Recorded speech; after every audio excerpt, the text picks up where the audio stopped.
A nationwide investigation and manhunt underway. I can say with certainty that we will identify and arrest a person or people responsible for these acts. Make no mistake.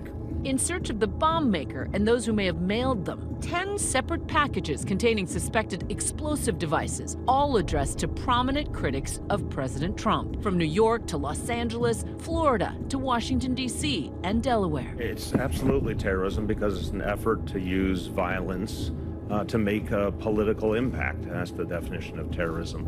Law enforcement now chasing leads in southern Florida, where officials suspect some of the potential bombs may have originated. They're not going to move too fast because they want to make sure they cover all their bases. So this could take a longer time than normal. That's something that will not be good for the public, especially in light of the fact that there is an election coming up in 12 days.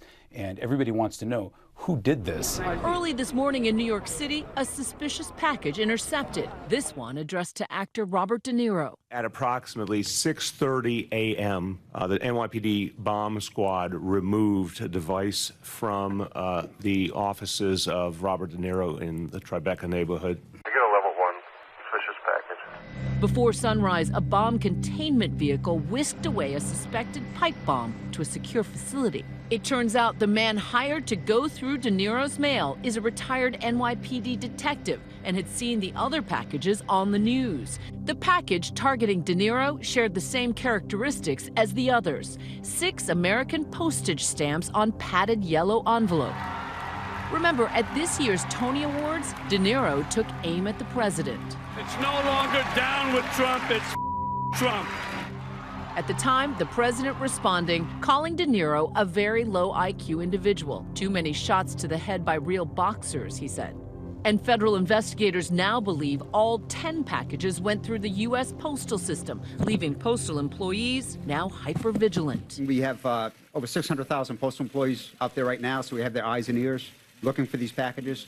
I will say, in the postal network, we have found nothing in the last 8 hours. Postal inspectors interviewing mail carriers and workers, checking mail tracking data, reviewing surveillance footage, all in an effort to determine where the packages were mailed from. But ABC News exclusively learning of a challenge. A number of these packages had no originating postmarks. Forensic experts now painstakingly dissecting the suspected bombs. Each package a treasure trove of evidence. The digital clocks inside, the pipe used to contain the device, the tape to hold it together, the wires, the suspected explosive powder, and glass used for shrapnel. They're collecting all the various components in these devices, and they're cataloging them, and they're figuring out where in the United States they would be sold. The agents are all over the country going to these locations and seeing who bought these products, when, and where they bought them. From what I can see, this device is fairly basic, easily copied from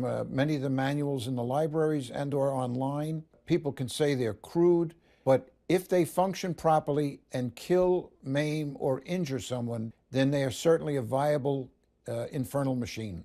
Sources tell ABC News that agents are searching for any trace left on the envelope, even both sides of the tape used on the suspected devices. And from how the wires are twisted, they can tell if the bomber is left or right-handed. And hopefully somewhere along the way, the individual that did this, or individuals, left some type of DNA and or fingerprint, even a fiber of hair would be helpful in identifying a suspect or suspects. The first of 10 bombs discovered Monday afternoon at the home of philanthropist George Soros in a suburb north of New York City. George Soros is one of the top funders of democratic causes over the last couple of decades. Then late Tuesday night, another device, this one sent to Hillary Clinton, intercepted by the Secret Service before it reached her home in Westchester County, New York. Just hours later, a third suspicious package intercepted in Washington, D.C., addressed to the home of former President Obama. The package was found at a screening facility located in Washington, D.C. The package was immediately identified during the screening procedure. Then, yesterday morning in New York City, CNN was reporting on the spate of suspicious devices when their own alarms began to ring. To have projectiles, I mean, that sounds like a fire alarm here. We'll keep you posted on that. That device was addressed to former CIA Director John Brennan at the CNN address. Then in Maryland, a package addressed to Democratic California Congresswoman Maxine Waters, intercepted by Capitol Hill police. Then later, another device, also addressed to the Congresswoman, was found at a postal facility in Los Angeles. In Florida, police rushing to the office of Democratic Congresswoman Debbie Wasserman Schultz. The device there had been addressed to former Obama Attorney General Eric Holder, but it had Wasserman Schultz as the return address.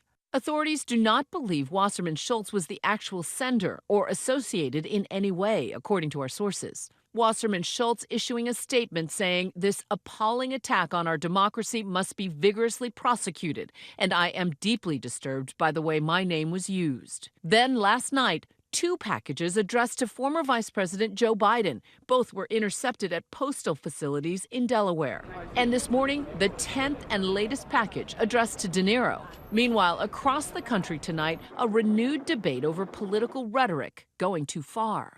Last night in Wisconsin, the president condemned what he called political violence. We want all sides to come together in peace and harmony. We can do it. We can do it. We can do it. But this morning, President Trump once again attacking the media, tweeting, "A very big part of the anger we see today in our society is caused by the purposely false and inaccurate reporting of the mainstream media that I refer to as fake news. It has gotten so bad and hateful that it is beyond description. Mainstream media must clean up its act fast." White House Press Secretary Sarah Sanders coming to the president's defense. There's a big difference between comments made and actions taken. The president's condemned violence in all forms, has done that since day one, will continue to do that, but certainly feels that everyone has a role to play. In a statement made last night, Jeff Zucker, CNN Worldwide president, said there is a total and complete lack of understanding at the White House about the seriousness of their continued attack on the media. The president, and especially the White House press secretary, should understand their words matter. Thus far, they have shown no comprehension of that. As the manhunt continues, copycats remain a concern. Law enforcement is definitely worried about copycats, and they're also worried that whoever made these bombs probably has some leftover explosive material. That's a public safety issue. In New York, a city stands firm in the face of yet another act of terror. This is a city where 8.6 million people live in a practical kind of harmony that's extraordinary. Nothing that's happened in the last day or two has changed that. Hi, everyone. George Stephanopoulos here. Thanks for checking out the ABC News YouTube channel. If you'd like to get more videos, show highlights, and watch live event coverage, click on the right over here to subscribe to our channel. And don't forget to download the ABC News app for breaking news alerts. Thanks for watching.